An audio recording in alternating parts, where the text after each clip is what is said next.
Yo, yo, yo, it's your girl and boy CT. I'm Cindy Barnes. And I'm Travis Barnes. And we are the founders of the Overcomers Podcast. Sponsored by Journey 333. That is a place of mind, body, spirit that helps you with fitness, coaching, and nutrition to look better, live better, and feel better. We produce these episodes every week for your enjoyment to help people to overcome adversity and live their dreams. Yo, yo, yo, it's your girl and boy CT. I'm Cindy Barnes. And I'm Travis Barnes. And we are the founders of the Overcomers Podcast. The Overcomers Podcast is sponsored by Journey 333. Now, that's a lot of threes. So that's fitness, coaching, and nutrition. That's mind, body, spirit, where we help you to look better, live better, and feel better. Today, we're going to help you get your mind right with our friend, Greg Justice. He is a fellow masterminder. He's written somewhere between 30 to 35 books. He has his own publishing company called Scripter Publishing. So for all you aspiring authors out there, be sure to tune in. Greg has had an awesome journey in the fitness industry. He's been in the fitness industry for over 40 years. He's overcome a lot of counter thinking, especially in his early years, something that was not very productive for somebody that was trying to be in the fitness industry, So I can't wait for Greg to share. And without further ado, Greg, welcome to the show. Travis and Cindy, it is a pleasure. I'm thrilled to be here talking about my journey with you too. Thank you. Thank you so much. Greg, I've always admired you since we first entered the mastermind together and just getting to hear about your history in fitness. And I've looked up to you as a friend and a mentor. And in fact, you've been a mentor for me writing books and in other ways as well. But if you could, maybe kind of take us back to when you first started AYC Fitness, Yes. Way back when, and just some of the challenges that you faced in starting your fitness business. Well, thanks first of all for that wonderful introduction that you gave. I appreciate that. I've been part of the fitness industry for over 40 years now, and going back in time, my first job in the industry, and I know you had some interesting early jobs at Gold's Gym, and I, you and I have had those discussions of the early days of Gold's Gym and all the wonderful things that kind of was crazy time. But in the 70s, I started working in gymnastics clubs and fitness centers. And my first job out of college, between my undergraduate and my master's degree, was a job as a manager of a club here in Kansas City. And I thought I had my dream job. And it was in the early 1980s when this really cool wave of fitness was coming in. Back in the day, it was jogging and tennis was about, all they did. And then the hard weightlifters back in the day. But fitness was really starting to take off in the early 1980s. And I started to kind of ride that wave. Got my first job as a club manager, worked my way up to club manager, thought I had my dream job. And about 2 weeks before Christmas in 1985, the owner of the gym told me that he was considering selling the business. And I didn't think too much of it at the time. But the next week, as I came into work, there was someone in my office. And it was the new owner. I had not met the new owner yet. Oh boy. But it's like, I'm the only one in there. And all of a sudden, how'd you get in my office? And we proceeded to talk for a little bit. And he said that he was going to bring in his own team and was going to let all the management staff go. And, here I was, a young kid, had just been married 6 months, thought I had my dream job. And all of a sudden, 2 weeks before Christmas, was out of a job. Oh boy. Wow. And I can just remember the dread and the fear of having it back at the time. We just had one car, little 1985 Ford Escort. And I can remember driving to pick up my wife at work. She worked at a publishing company, and picking her up, and the dread that I had from the top of my head to the bottom of my toe, having to tell her that I had just lost my job and, didn't know what to do. And the coolest tune in, thing, Overcomers. This is real good, real good. I said, tune in, Overcomers. I'm going with this. Yeah. I mean, like I said, I was 24 years old. I mean, like I said, thought I had my dream job. I was just loving my work. And then I had to tell my wife that I was no longer employed. And again, we're, a week or two before Christmas.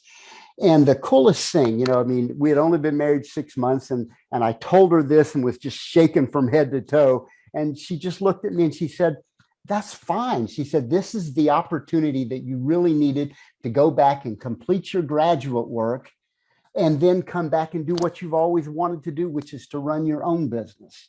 Wow. And I mean, it was like a snap of a finger, just that changed my whole thinking about it. Yeah. And so, I mean, I went home, got a good night's sleep, got up, and literally the very next day, now I'm going to back up a little bit too, because I had dropped out of college with 1 semester to go to complete my graduate work to get married. So I moved away from Kentucky, moved here to Kansas City. I'm in Kansas City and I have been for the last 36, 37 years. But, and it broke my mother's heart that I dropped out of graduate school with just 1 semester to go. But that was the time my wife then said, after getting fired, she said, go back, finish your graduate work. Then you come back to Kansas City and start your own business, what you've always wanted to do. And how long have you been married now to that awesome lady? June 29th, 1985. So how long is that? Yeah, 30. What are you going on 40 years in Yeah, 2025? yeah. It's a long time. Greg, I never realized, we've been friends a number of years now, probably 7 or more years, we've been in the mastermind together. And, I never realized some of those parallel journeys. I remember losing my job right around the holidays where we were living in a FEMA trailer and having a wife that would encourage me to still follow my dreams, despite that was not a very secure thing to do. Exactly. Needed money. And so it's who we have in our lives, and that's why I said overcomers, tune in, who we have in our lives is just so important. People that will encourage us to follow our dreams, even when it looks a little scary. Yes.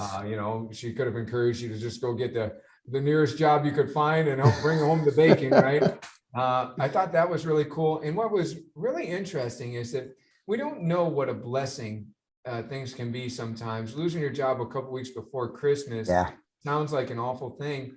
And here he was driving in his Ford Escort to go pick up his wife from a publishing company that she was working at, very nervous and just, devastated.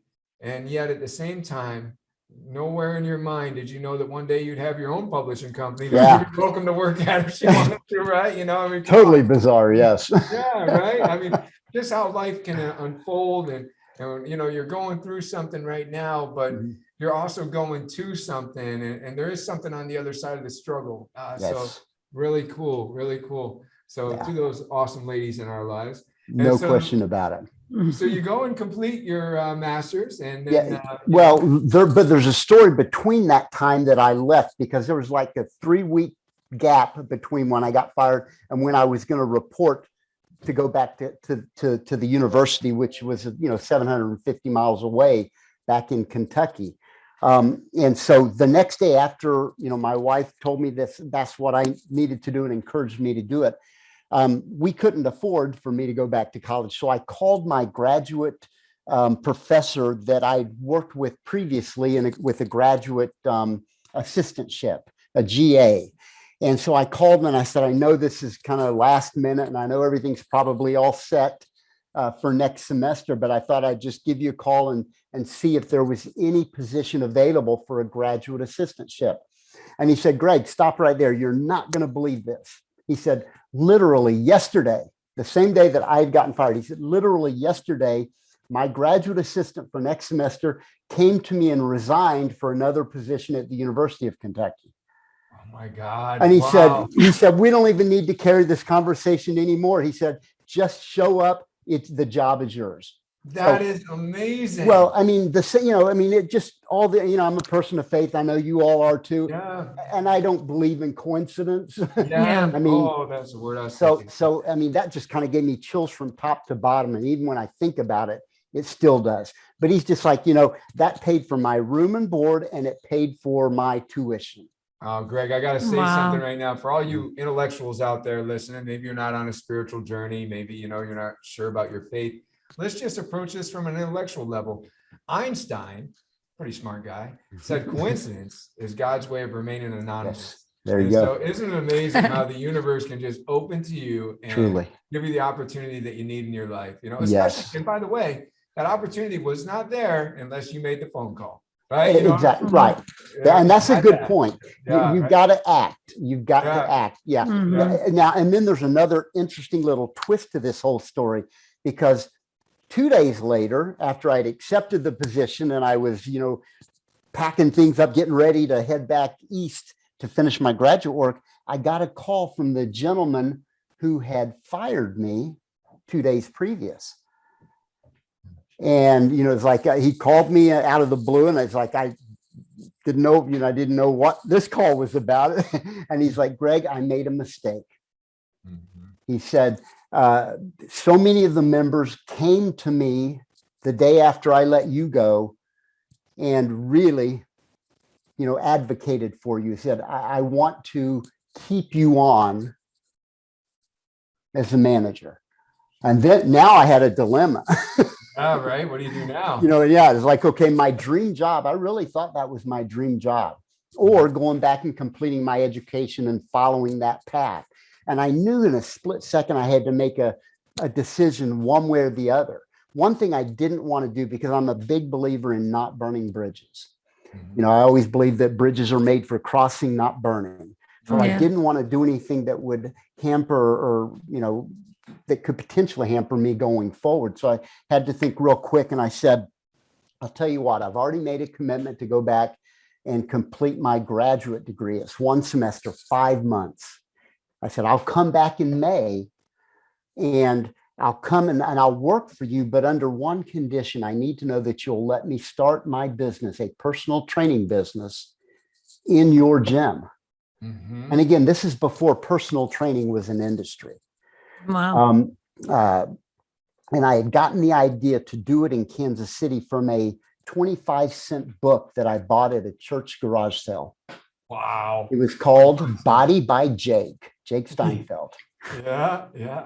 And I was reading this book, and it just blew my mind that this guy in the late 70s and early 80s was making $250 a half hour. Wow. Working with people one-on-one. It's like, who would have thought it? Now, today, it's like, it's on every corner. But back then in the late 70s, early 80s, that just was unheard of. So that planted a seed in my mind. And my wife always thought I wanted to open a gym, but she didn't understand what kind of gym I wanted to open. Right. Yeah. So once I had given the idea to the owner who had just fired me 2 days before, it got real silent. And I'm like, did I blow it with him? Did I say something wrong? But I knew I'd said all I could say, and it just seemed like forever. But it's probably 5 or 10 seconds. He said, you know what, Greg, that's fair. That's a good idea. I'll take you up on that. That way I can go back to the membership and let them know that you're going to still be part of our team. It's just going to be 5 months before you get back. Mm-hmm. So, I think that, to be honest with you, that probably accelerated my growth in the personal training industry, because had I burned that bridge, it probably would take me a lot longer to figure out where I could go to start this crazy idea of a personal training business. Yeah. But right out of the gate, when I came back 5 months later, it gave me the time to develop a business plan, mm-hmm. to lay it out like a real business, because that's, personal trainers back then were guys that worked at Gold's, that were a lot of times big, the meathead bodybuilder kind of guys. Yeah. But it was a hobby. It wasn't a business. I knew that I wanted to lay it out from the very beginning like a real, true business. Yeah. You did that with such patience, right? I think that the one thing I deal with a lot of people younger than myself right now is, they want everything now, and they yes. don't want to, kind of take like the slower path to it. Like, you could have, instead of leaving that bridge open to cross, you could have burnt that bridge, with a job that was opened up to you, like in a magnificent, coincidental type of way. And I mean, so I think that there's something to be learned from the way that you handled that as well. How can you manage opportunities? How can you handle these opportunities with the kind of patience that'll give you the best result? Right. We could all go out on our crash diets, and we know where that leads to an endless cycle. But how can we make this a longer lasting type of thing? So that's a really good lesson. And, you mentioned Body by Jake, which I know who that is. And, That's really cool. I was just wondering, right now at those times you were also facing, we had Lalanne on the show. Sure. I mean, you were in those times. Yes. You were in those times where it was like, of course, when Jack Lalanne started his gym, there wasn't really gyms yet, so, but you're also facing, nobody's really private training one-on-one, something 25 cents, a 25-cent investment. Wow. It gives you the idea. Can you talk a little bit about that? Yeah, I mean, 'cause absolutely. Yeah. Well, because when I was going to start my business again 5 months later, my wife thought I was going to start a traditional small boutique gym. Right. Again, personal training as an industry didn't exist. And the funniest thing, 3 little anecdotal stories about the overcoming theme of this podcast, is when I showed my wife my business plan, she's kind of looking at it incredulously, like, wait, this isn't a tradition. I think she used the word, this isn't a real gym. Right. And she's going through it. And the quote, and I've written about it in one of my very first books called Treadside Manor. She looked at the business plan and she goes, and people are going to pay you for this? And so that's the quote that I've always remembered. And, in her defense, who would have thought, right? She didn't understand it. But I had a vision. I mean, I really saw the potential in this. And even though she didn't, I was just like, just trust me on this. Let me show you how this is going to work. And, here we are 36, 37 years later. And, we've been pretty blessed and pretty fortunate with how it has come to be. She gets it now. She understands. Well, go ahead. There's not many pioneers, right? There's not many people that are, going to load up the wagon train and go to uncharted territory and put their stake in the ground. And you were one of the pioneers in personal training. So I think that's really awesome. It's, that's true vision, right? To be able to see something that's not really existing yet. I felt like when we were sitting in the FEMA trailer, wondering what we're going to do with our lives now that I've been fired, and Cindy encouraging me to still do what was in my heart. And I started to write about a type of group training, not where people were lost in the shuffle, but where they were, tracked down when they didn't show up, like a fitness emergency, which I'd never heard of before outside of myself, tracking people down. And most group training doesn't offer all the one-on-one opportunities that we do. And so it seemed like a little bit difficult to pull off that people could get one-on-one attention in the group, but that was my vision. Right. And that was something that wasn't existing yet. And so I'm just very inspired by the way that you pioneered. And how long has AYC been in business? Well, right when I graduated, May of 1986, I literally started the week that I got back from Kentucky to Kansas City. And one of my business mentors back in the day, my first professional mentor, of course, was Jack Lalanne. And what I saw him overcome, because doctors in the medical profession thought he was a quack. And of course, it turns out, with the book that I'm co-authoring with Elaine, we've got a lot of his writings now from like 100 years ago, right?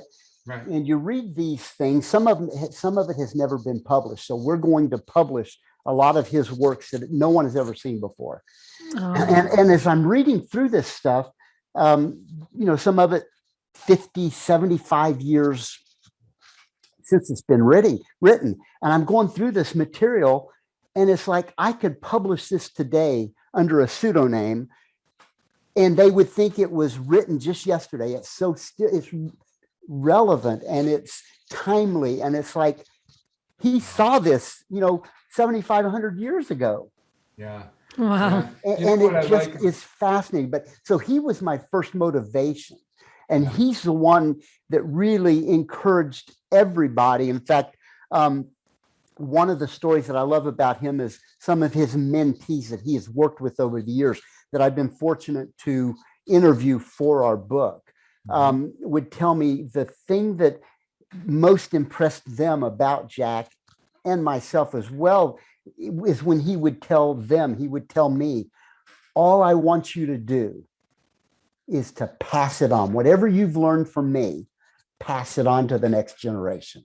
That's awesome. And so that's what Elaine and I are doing with this book, the legacy book about Jack, is passing on everything that he has taught me and the industry, we're passing it on to the next generation because they deserve to gain that same inspiration that I got from him. Wow, listen up, overcomers. That's really good stuff. And I love the idea of paying it forward. One thing that I caught from that is not just, being a visionary and doing something that very few people are doing at a time, but doing something that is against what the authorities are recommending. Right. Is what you and Jack and others were doing at the time. Because let's talk about some of those things that were happening. And then I want to ask you about some of the people you've had a chance to interview as well for this book. But let's talk about some of those misconceptions that were going on back then. Women shouldn't lift weights. Right. Heck, men shouldn't lift weights, right? I mean, unless they just wanted to be like a big muscular guy that couldn't move or whatever. There were just so many things you had to overcome, like doctors recommending against it. Yeah. Wasn't it back in that time that if you were an athlete, your coach, some of the athletes had to go behind their coaches' backs. Coaches would forbid their athletes from lifting weights. And we got a wonderful story about athletes that would come to Jack, and Jack would give them a key to his gym so that they could come in after hours, overnight even, and sneak in the gym to work out so their coaches wouldn't know. Jack was the first to work with athletes in weight training, the first to work with women in weight training, the first to work with the disabled in weight training. And he was just completely open to everybody coming in. He was so inclusive to his population. He wanted everybody. It was like that was his message and gospel to the world to share. And he shared it with a passion and a vigor like we have not seen since, and I'm not sure ever will. Yeah. Wow. That's really good. So who are some of the people that you've had the opportunity to interview? I know Jack's meant a lot to a lot of people, a lot of icons. Yeah, I've been so fortunate to talk to celebrities in the Hollywood community, and you will see all the ones, everything from Clint Eastwood, Arnold Schwarzenegger.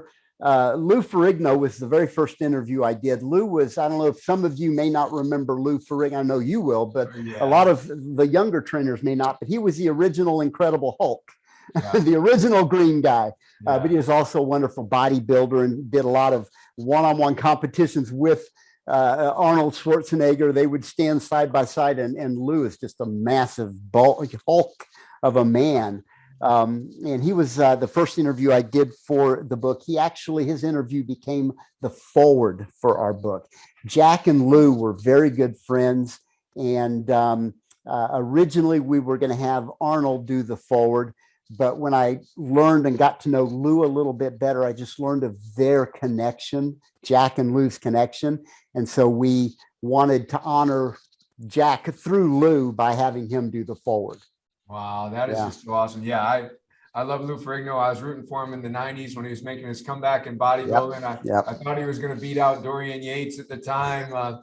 But Lou Ferrigno has always been an inspiration to me. And I know he's got a book as well. It talks about his childhood and overcoming. And of course, many people mimic Arnold and Lou's voice, thinking that that's one is Austrian and one was mostly deaf, so of course exactly interesting voices, but that was always the dumb guy voice, for weightlifting or whatever. But, anyway, that's just how people go, right? Right. Sometimes.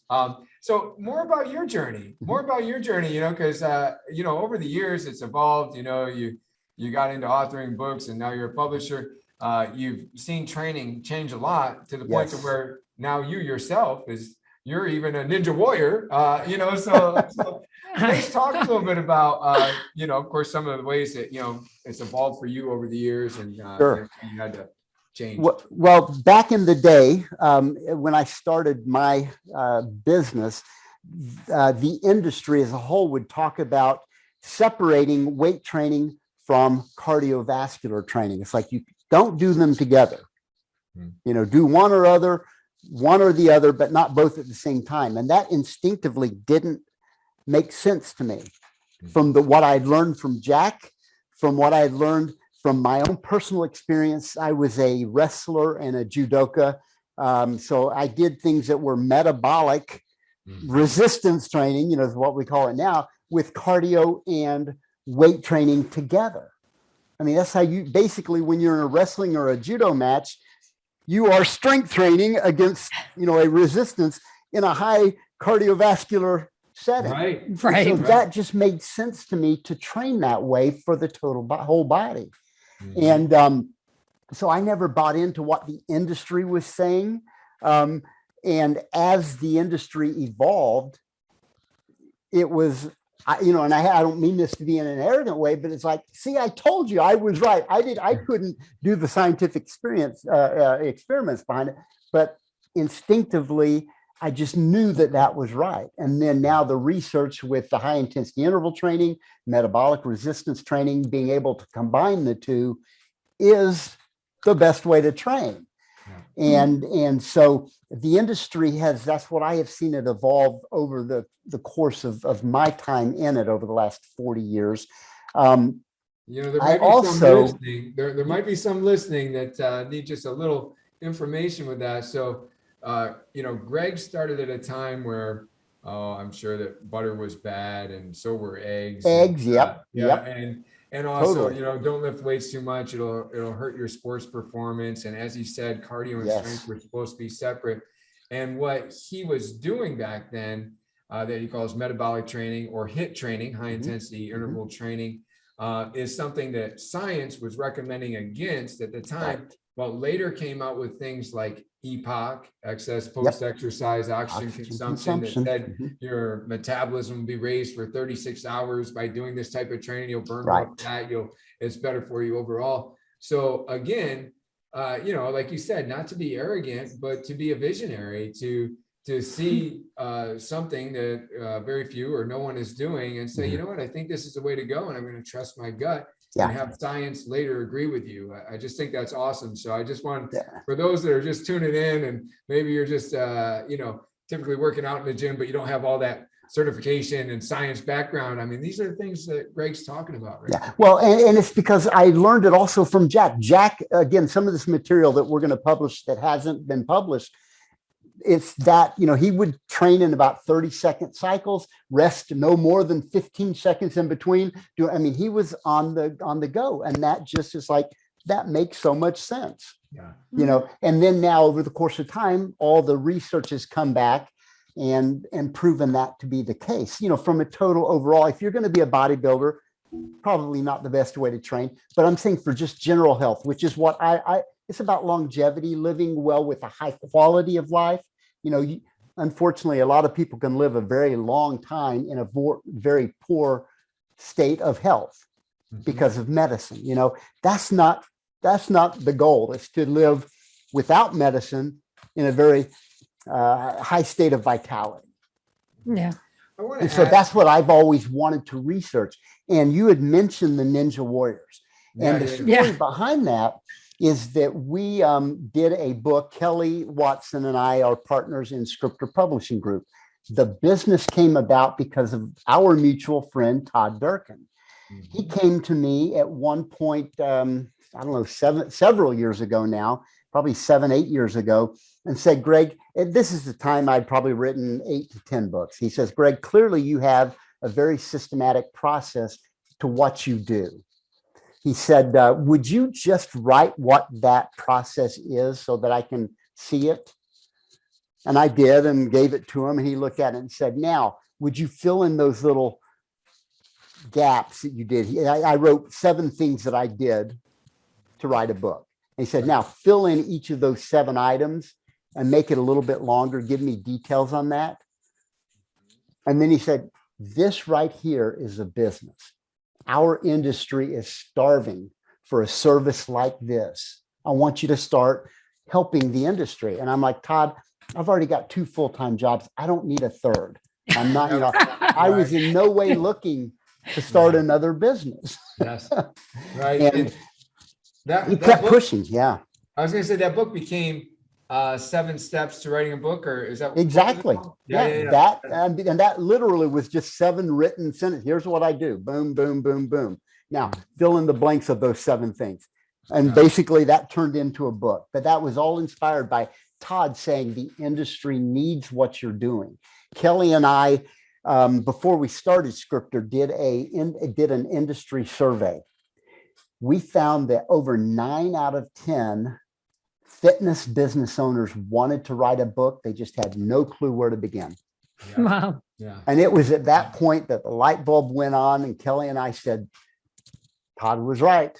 Again, Todd is true as a true visionary. He saw what I didn't see, what Kelly didn't see, but he brought the two of us together because we each have strengths that help the other's weaknesses. And it was about as perfect a business partnership as you could ever hope for. And we had over 80 authors under contract before we had a website. That's how hungry the industry was for what we did. Yeah. Wow. And not just the industry too, there's this saying that everybody has a book in them. And I know you surveyed the industry, but I wonder how many people listening would love to, write a book, regardless of if you're a fitness business owner or not. Yeah. Well, let me give a dot after that, what you just said there, because I can tell you, when we started, we thought we were going to be a fitness publishing business. Mm-hmm. Over the course of now we're in our 6th year of the publishing business. Over the course of time, our fitness authors has drastically decreased, and the other non-fitness has really taken over the business. During COVID, we published 21 books. Wow. One of them was a fitness book. Only one. Wow. One. We have broken into the Olympic athlete market. We have broken into the Ninja Warrior market. I'll elaborate on that because that's how I got involved, but there's some research behind that from a longevity standpoint too. We have broken into the financial retirement industry, into the self-improvement, self-help books, into real estate books. So we are we still work with some fitness authors, but we are not a fitness publishing company anymore. We are for anybody, a whole lot of diversity. But kind of backtracking to the fitness or to the Ninja Warrior story, Daniel Gill was our first American Ninja Warrior author. He did a kid's book called The Little Ninja. Now, Daniel Gill actually won the season 2 years ago, the COVID year. And he was the grand champion. He was our first Ninja Warrior. Now we've had a half a dozen or more Ninja Warriors, so we're really big in that space. When I saw them training and what they did, I thought, boy, that looks like when I was a little kid swinging on monkey bars. Man, I want to do that again. But will my old body, because you're swinging on some bars for like 2 hours at a time, going up and down and running and jumping and all that stuff. And I found that my body handled it pretty well. And over my little over 2 years of training, I've progressed pretty well. But there's some research, longevity. And if those of you that are interested in longevity, my average client has been with me for over 30 years. I'm in the 30-year business, with a client, not the 30-day business. So my business model is that of when you come to me for the rest of your life, because fitness is a journey. It's not a destination. You never get there. Right. And so I'm always looking for research that talks about longevity. How can we live long well? Mm-hmm. And one of the single most important correlations of longevity, believe it or not, is grip strength. Wow. Interesting. And at some point in time, if you want to do some research, just put in a search engine, grip strength and longevity. Wow, that is very interesting. And so as I started doing all that, because I do grip strength stuff with all of my clients, and American Ninja Warrior has some crazy grips, vertical grips, horizontal grips, all kinds of weird grip things. Now, I've got some calluses on my hands from the training, but I can grip on some things pretty tight. And so I'm having a blast. I'm having the time of my life. It's an amazing workout, but I'm also doing something that will benefit, that is a direct correlation of longevity, healthy longevity. I don't want to, my goal I'm 61 years old in 2 weeks. I'll be 61. I'm 61 years of drug-free, alcohol-free, tobacco-free. And that is my goal, is to live my whole life that way. Yeah, I was going to ask you, what do you think? Because, what do you think it is that allows you at 61 years old to do those ninja things? Do you think that it's, of course, the alcohol, the drug, the tobacco free? Do you think that there's other things that, like, if somebody that's listening right now says, 61 years old, maybe I'm around that age, and do I think that I can do it, or what is it? Yeah, well, I would also say that, like, I don't want to encourage anyone to go out and just start doing that kind of stuff, because I have spent my life as an athlete in wrestling and judo and things like that built my body, my shoulder, the core of the shoulders and the knees and the hips and the core. I've been in shape my whole life. Sure. I've really never not been in shape.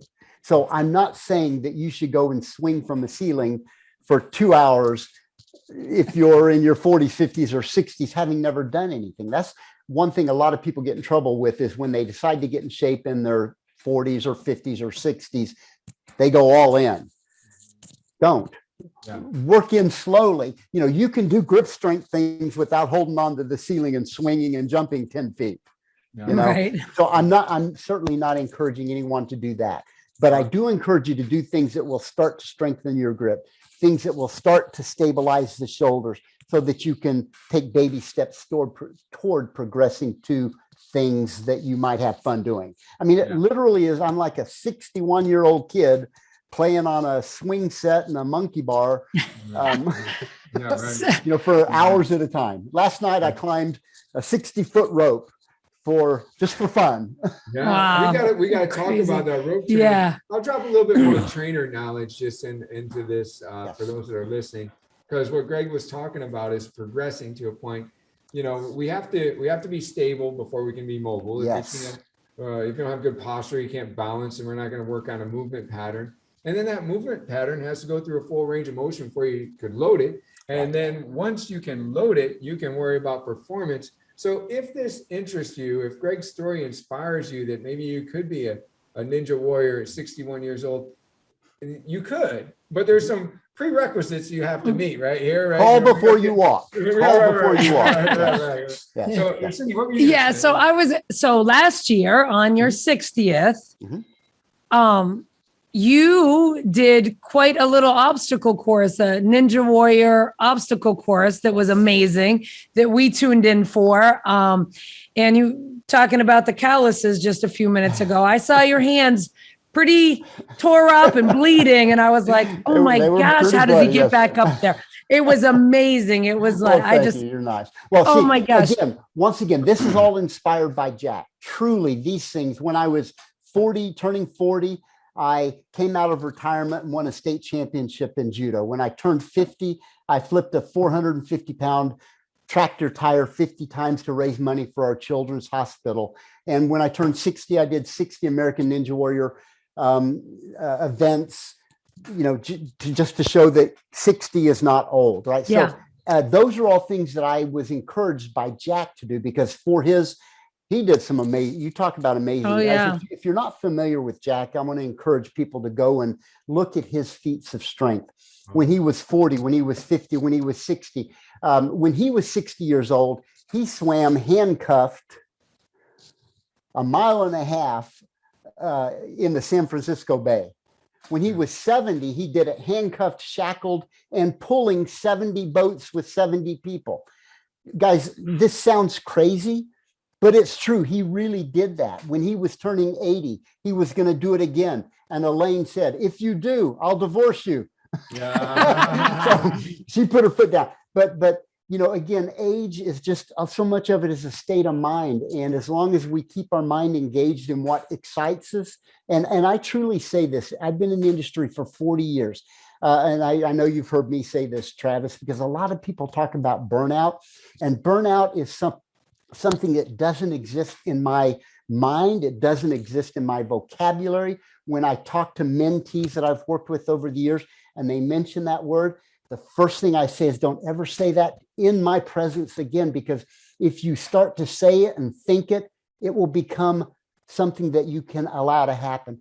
Burnout can't exist in what we do because what we do is so amazing, so exciting, and life transforming. Not only really for good. us, but for the people that we can get in touch with.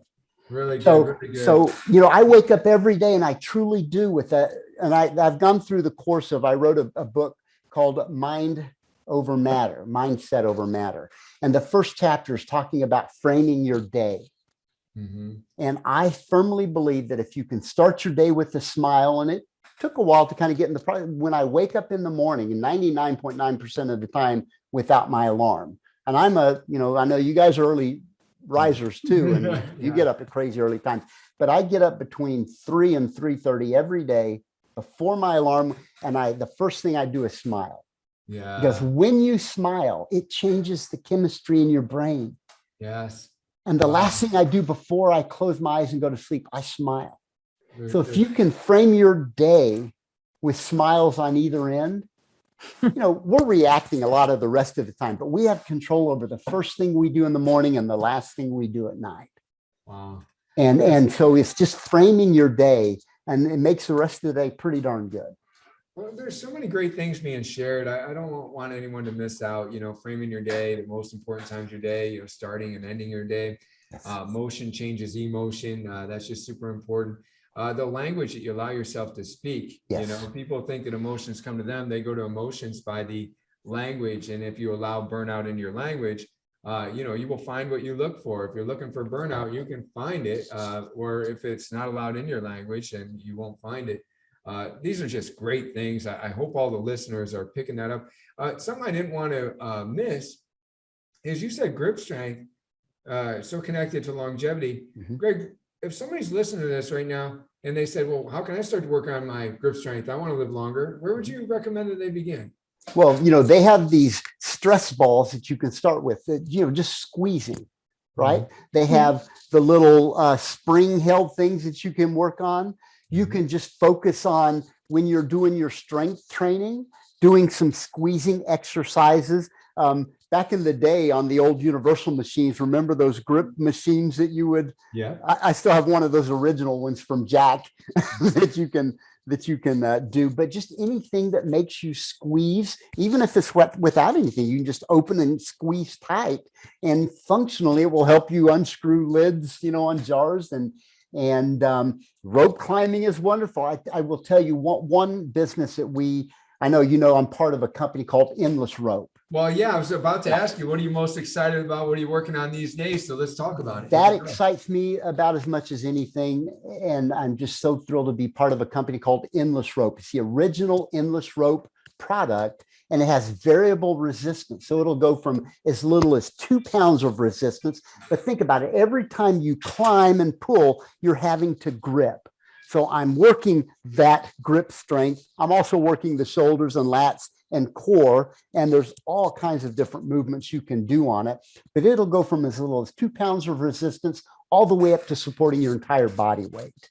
Wow. And so you can incrementally get stronger with your grip, just, you know, day over day or week over week, by just turning the hydraulic knob to make it a little bit more resistance with each pull. So it's grip strength, it's cardio, it's, you know, it's strength training as well. Right. Yeah. What's your goal with Endless Ropes? Well, Endless Rope, again, I was so excited because I believed in the product so much, and I'm a very decisive person. I think in business you have to be. I went down to shoot an infomercial in Houston. I'm friends with the CEO. Before I came back to Kansas City, I owned part of the company. I fell in love with it immediately. I knew it was something that could help the masses. And I told him I want it in, and I want it in now. And he obliged. And so I'm a part of Endless Rope. The ultimate goal is to scale and to share it with the world. We're going to have it in every gym in the United States before we move on to Europe and China.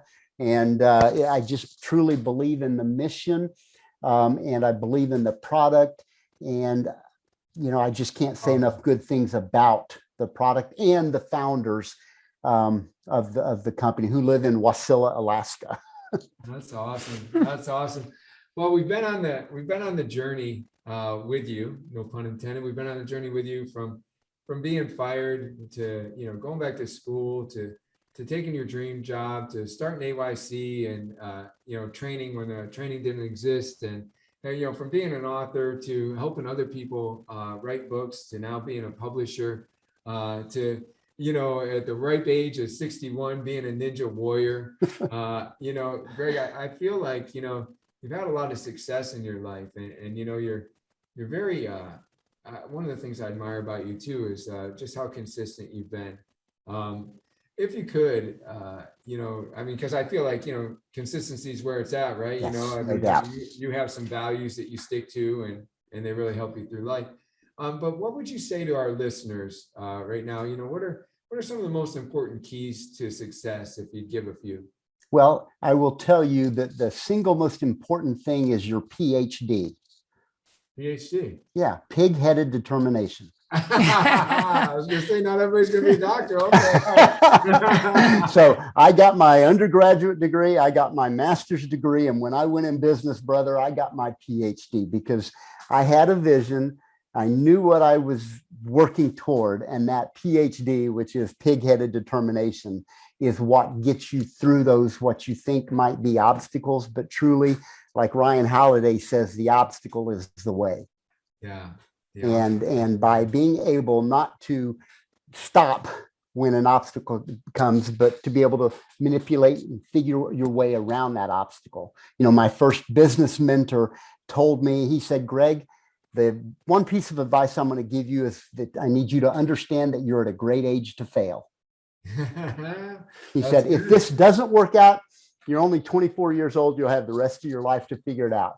So, I always kept that in the back of my mind. A very popular radio DJ here in Kansas City told me in my very first radio interview, he said, Greg, this idea will never work in Kansas City. He said, it's much too conservative of a market. Move to Los Angeles, move to New York. It's never going to work here. So, you keep those things in your mind, and that's where that PhD comes in. Pig-headed determination. In fact, something that we didn't touch on today with your business, another way that you've been a visionary and the way that you've impacted our industry is you were doing corporate wellness before corporate wellness was a thing. Truly, back in the early 80s. Yeah, I've read your book and shared your book on corporate wellness. And I don't know if you just wanted to, along the lines of your pig-headed determination, I think that if you could just share a little bit about that. Sure. Well, when I moved back to Kansas City after getting my graduate degree and starting my my personal training business, not a lot of revenue was coming in because, again, not only was I starting a new business, I was starting a new industry, right? And so it's like people, like my wife said, people are going to pay you for that. So, literally, are you familiar with a guy named Chet Holmes, The Ultimate Sales Machine? Okay, a book called The Ultimate Sales Machine, very impactful in my life. What he taught me in that book was that when you get that one best client, you'll be amazed at how many more best clients will follow. Oh, okay. Because they hang around in the same groups. Sure. They talk about things that they like. And that happened to me. I got my very first best client. And actually, if people want to go on my social media page, on my Facebook page or Instagram, which is Greg Justice, I just posted a picture over the weekend of my client, my very first client's home. It is a true, it's a castle. I saw it, the castle. Yeah. So she was my very first best client. Wow. And what happened is that she had a lot of friends that needed me too. Yeah. Greg, because you're talking about the clients right now, and you mentioned earlier that you've had them for 30 years. We have fitness business owners and, fitness coaches listening to this call. Could you give us some secrets to that kind of retention? Well, I mean, it's so simple to me. It's like treat these people like you would treat your mom when you're trying to help her live long well. Treat them like family. Yeah. Don't treat them like gold, treat them like platinum. Treat them like you care. It's not that hard if you care. Right. And I think that's so much of what it is, that I've never been in the lose 30 pounds in 30 days business. Right. I'm in the 30-year business. I want you for at least 30 years. And then after 30 years, maybe we can talk. And I jokingly told in the early days, I told my clients, you can't leave before all my kids are through college. Because you got to help me pay their way. And so my kids are all well beyond college. But again, it's just treating them like family and treating them like you really care. And I know you guys are doing an amazing job with that. And that it really is, it's not a secret. It's the golden rule, for goodness sake. Yeah, we do, but we could always do better. And I really respect and admire the length of relationship that you've had with your clients. We do a lot to get together outside of our gym with our people and just let them know that they are family to us and that we really do care. That being said, I know that there are people that have lived longer, fuller lives because of how long they were able to stay with you on the journey, because success is in the routine. And so it's not just, as we ask a question like that, of retention for a gym owner. What it really is it's longevity and long life and full life for that person that you're able to keep that relationship with and continue to help them work on their health. So the corporate, you wrote the book on corporate wellness and all that. Could you just share a little bit about how that evolved? Once again, another coincidence, right? So when I came back from my graduate work, I took a full-time job as a corporate wellness supervisor. I immediately had 64 clients, corporate clients, that I was responsible for. So at the same time, I had started my personal training business. Again, I didn't have much money coming in from personal training because I was picking them up one at a time. Well, about 2 years into it, I got to the point where I was working 2 full-time jobs and then some. And my wife came to me and said, Greg, if you want to be part of the family, choose one, either the corporate route or your own personal training business. She said, I don't care which one you do, choose one. Mm-hmm. And so I was at a crossroads where do I go the safe corporate route where I got my 401k, I've got, a salary I don't have to worry about, or do I want to do this crazy thing that I've started building up and it's going pretty well, but there's no guarantee. And of course it was an easy choice for me, get rid of security, right down that road. So I left the corporate job, really went full force into the personal training business.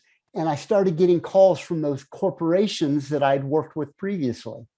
Mm-hmm. And it's like light bulb goes on, I'll start a corporate division in my personal training business. Right. The next thing I know, I become kind of the corporate wellness authority in the personal training industry. And people from all over the country are calling me to get ideas. I'm like, well, it's simple. Here's my system. Then I wrote a book about my system. So. And the name of that book is Corporate Wellness. Yeah, Lies and Myths About Corporate Wellness. Lies and Myths About Corporate Wellness. And then we created a certifying body called the National Corporate Fitness Institute, which we just recently sold. And that was because, too much on my plate. When I brought Endless Rope into the fold, I sold the National Corporate Fitness Institute. Okay, well, congratulations on building something that can continue on and be sold like that. And so what's the name of the Jack Lalanne book going to be? Pride and Discipline, The Legacy of Jack Lalanne. That's awesome. Yes. That's awesome. So, Greg, I hope that everybody learns from today that they can go out and get their PhD. Whatever dream they're pursuing, and that they can choose that the path is the obstacle. Yes. It may not just be the secure path, as you've shown us. There's people that may want to get in touch with you about writing a book. There's people that, who knows, maybe they need to follow wherever you sold that corporate company to, or, some other. What's the best way to follow you, get in touch, learn from you? Well, on Facebook, it is just Greg Justice 1. Okay. On Instagram, it's Greg Justice 1. For publishing, it's Scriptor Publishing Group. And that's the Latin word. Scriptor is the Latin word for writer, author. So that's where Scriptor comes in. That's awesome. Well, thank you so much for being so generous with your time today and all that you shared with us and our audience. Thank you so much. Thank you for having me as a guest. Thanks. I appreciate it. Hey, thanks for tuning in to the Overcomers Podcast, sponsored by Journey 333. When I am not hosting the Overcomers Podcast, I am working at one of our fitness franchises so that I can continue to help people overcome adversity on a daily basis.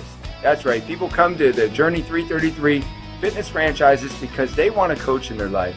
They want somebody to help them overcome the adversities of life, motivate them to higher levels of greatness, bring out their potential, help them lose weight, get off medications, fight depression, fight anxiety. That's what we do on a regular basis. If you feel like you want your life to be about helping more people to overcome their adversities, if you feel like you're an overcomer and you want to create more overcomers, then maybe owning a Journey 333 franchise would be for you. To find out more, go to www.journeyfitness333.com.